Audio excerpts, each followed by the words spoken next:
Today on the table, we're reviewing the new Blokees Superman model kit. Now, this is based on the David Cornsweet James Gunn Superman film, and it's pretty freaking cool. Now, this is a model kit, so you do have to build it, of course, and it only retails for like about $20, depending where you find it. But let's just get straight into talking about it. The build-in experience for this guy was grueling. I don't know if it's just because I'm dumb, or if it's just annoying, but it was just so annoying trying to figure out where things go, because mine was shipped terribly, so everything was falling off these, so everything was mixed together, and it was super annoying to build. So I won't say it's a thing for everybody's experience, but it is something that was super annoying for mine, and made it take longer to build. But man, that finished product comes together really well. This is a 1/12 scale figure, but it does end up on the smaller side. He is supposed to be 6 inches tall, but we'll quickly see he's not in scale. But before that, I'll throw in with my McFarlane Toys Theatrical Deluxe Superman. Towers over the man. And even a different measure, since, Mr. Terrific scale's a bit small for McFarlane, I'll just throw him here. He still towers over. He also scales really small next to McFarlane Deluxe Lex Luthor. And then just to show he's not true 6-inch scale, here he is with our SH Figure Art Spidey. He really should just be towering over, bro, if he was true 6-inch scale. He should be probably about there, but he's not. He scales a tad bit small for true 6-inch scale, and his head is very small. Here he is with my Brick Bangers movie Superman. First, look at all the details of the suit here. I'm just going to zoom. You can see we got a really good likeness to David Cornsweet, probably the best one I've seen a company do. His hair is more so on the brown side, which isn't the preferred way, but it is still really nice. I mean, look at that. It looks like aura. That's just straight aura. His suit is all textured all the way through. His belt looks really nice. It's a flat material. And then his logo is also that same flat material with the red painted on there. Is all the nice line work. It's a very accurate sculpt to the film. It's just more so in a cartoony style, which isn't bad. It's just what Blokees does with a lot of their stuff. So, that's just kind of what we got to deal with. And either way, it's probably still, top 3 David Cornsweet Superman figures in the market, because we know McFarlane got no chance there.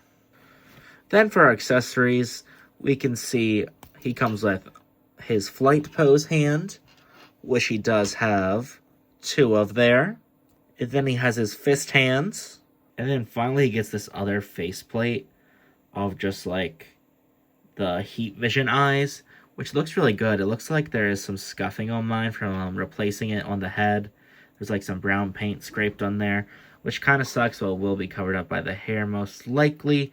This does look really nice on the figure. I wish he got different faceplates, because I'm 99% sure these are 90% the same. The cheeks are a little different, but it's he should have had a smiling head. The fact that every time this guy gets a figure, he won't get a smiling head, it's a little insane for being Superman, the literal symbol of hope. But to switch your faceplates, it's pretty simple there. You just rip that one off, and you can just push this one up. Sometimes it's a little annoying to take off, but once you get the hang of it, it becomes a bit easier. And here's how it is on the figure. Then for his little sidekick here, not really accessory, but we got Crypto here. It looks pretty good. The articulation's kind of mid. His head just kind of spins around. Cape flops around. I don't like how his S is a different color than the Superman one. It looks more so tan than the yellow seen on Clark's. The tail does get a little bit of articulation, along with the legs. They get some articulation, no kind of kick out or anything though. So it is just a pretty simple look. Here's how he scales with the McFarlane Toys Crypto from their Theatrical Deluxe Superman. Honestly, it looks pretty good. Seems like this one's a lot more white, and he probably scales closer to the 7-inch scale for a Crypto, because if the McFarlane one is supposed to be 7-inch, then I don't know what this other one is, because he's pretty dang tall for being in an accurate scale to that smaller David Cornsweet Superman then. And here he is with the McFarlane Toys Lex Luthor Baby Kaiju. Now, I think they do actually look pretty good together, you know? They don't scale bad at all. If anything, I think the Baby Kaiju could be a little bit taller. But I really do like how these could look, and I might put this one with my McFarlane. Now, taking a look at the articulation, this guy's pretty good. Some things are a little loose, some things are very smooth, and some's just a little lackluster. You get decent range from each joint. Your elbow can go this far without breaking off. See, if you want to go all the way, you need that breaking off action, you know. His wrists are just on ball joints, so they get decent range each side. A thing I really like about this guy is his butterfly joints. Like backwards, they are really freaking good. I mean, look at that. That's pretty sweet. And then forwards are also pretty decent. You know, they almost do a thunderclap there.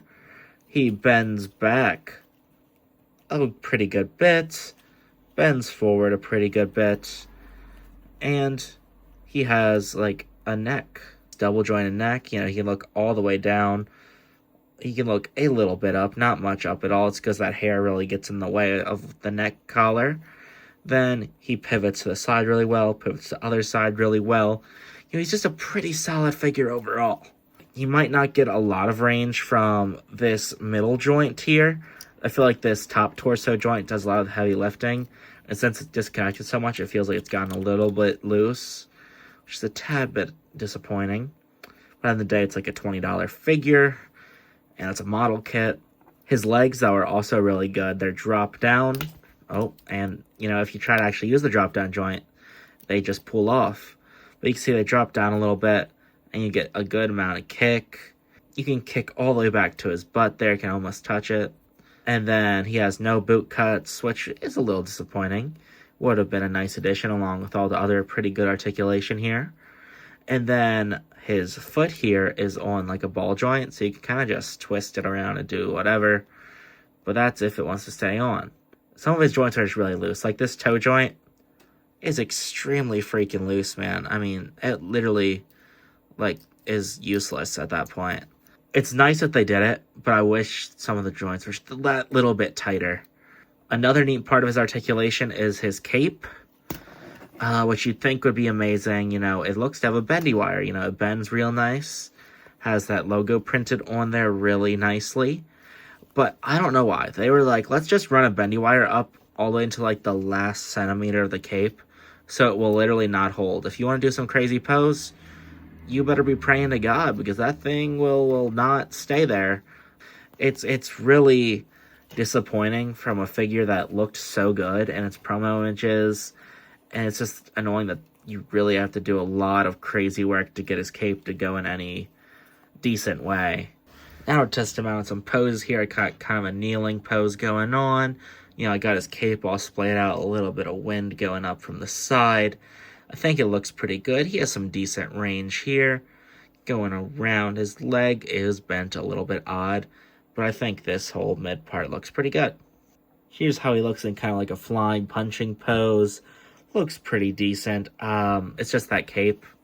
Honestly, it makes me mad that I can't get in a more extravagant pose, because that stupid bendy wire. I did everything I could to try to make that better, but there's literally no way to fix it without like getting like a custom cape or something. It's really disappointing, but you know, I still think it's a pretty decent pose you can get here. I hate the leg. I hate it so much. Here he is with kind of a flying pose. His head can't look up that much, so you gotta do a lot of the leg work with the torso joint. Looks pretty good in its final form there.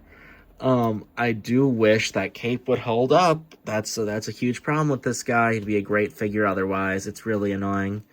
Here's a Aura Farm symbol of hope kind of look. Superman given that 1D. And then Superman if he was on Peacemaker's Earth too.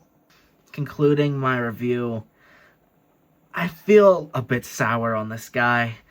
Now, he has a lot good about him. The articulation is very smooth, and the likeness is good, the crypto is good. I just had a lot of problems with the building, it falling apart, and just like the cape really is a big deterrent. This easily could have been like a 9 out of 10 figure if it didn't have the falling apart issue and if the wire was all the way up to the cape.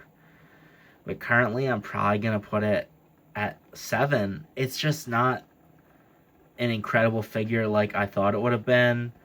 It was definitely advertised well because it looked incredible in its promo images. I just wish we would have seen if that wire was all the way up to the thing before I bought it. It still doesn't feel like a waste of money. It was only $20, and I'll probably find a place for it on my Superman shelf. But overall, it just comes out a little disappointing for me. But guys, that's all I really got for you guys today. Hopefully you enjoyed this review. I was pretty let down by this figure. You guys can let me know what you think of this guy down below. And if you have any other recommendations for figures to review or just for other topics to talk about. But again, that's all I've got for you guys today. See ya.